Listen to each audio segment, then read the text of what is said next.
高贴根，用这种脾胃吸管培育，保水效果好，生长比较快，操作简单。但简单不只是种下了等针戳，在培育过程中还得对根进行调整。这盆迎春的根已经长到底了，把它拆开，对它进行调根。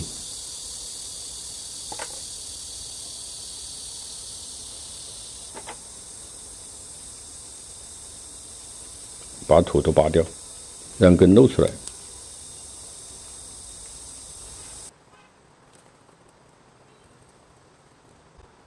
调根要在根还没有木质化前进行，一般等根长到底就可以调，这个时候的根比较容易调整。半边脾胃吸管填上培养土，松散的沙质土最好。调整的主要对象是将交叉缠绕在一起的粗根理顺。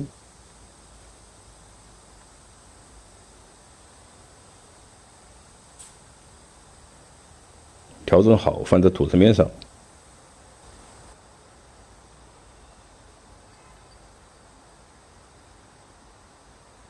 不要进行按压，让根呈自然弯曲状态。再填上细颗粒土，土要进入根系中，与根接触好。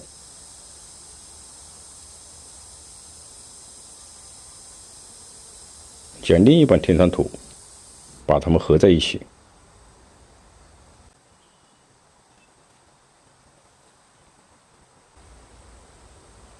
这样根就在中间，为下一步调整做好准备。把它们固定好。用这种脾胃吸管进行培育，最好是把它锯开。如果想根还要提高，可以加长脾胃吸管，或者将根直接往上提，多露出来。底部用湿土塞进去。现在可以进行根的旋转弯曲调整，加速旋转，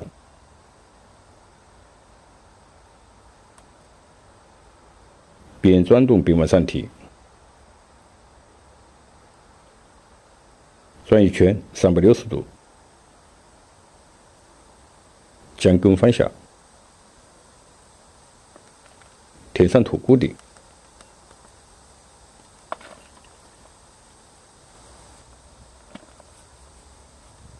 这样根就会变得自然弯曲。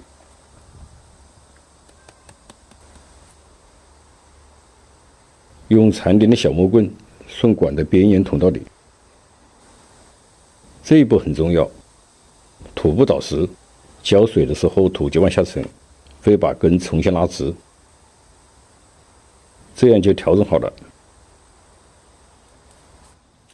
这种提根的方法，大多数树种都可以，培育简单，管理也不难，特别适合出完盆景而正在学习种养方法的朋友。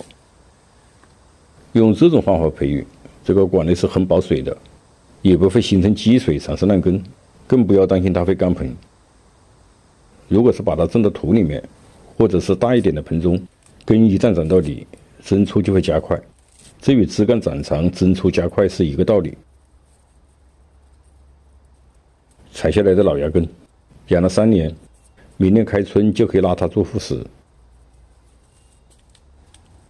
高贴根的榆树培养是最多的，也最容易。像榆树高贴根玩起来也得心应手，可以玩以根带干，也可以做副食。关键是把它种上之后不要操更多的心，也不占地方。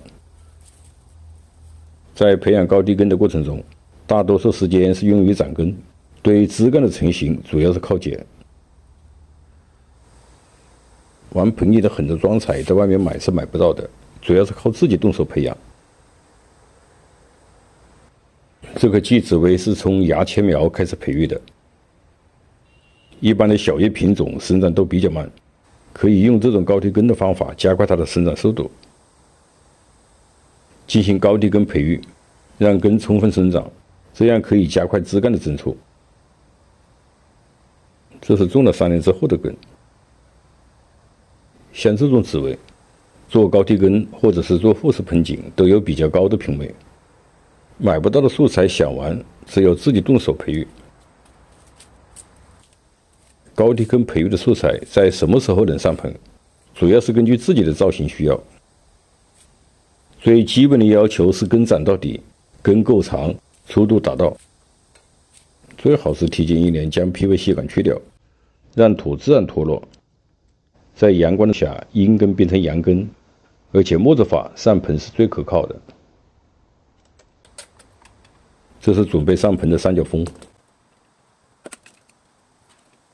三角枫的根一般是直立生长，这是经过几次调整的根，根已变得自然弯曲。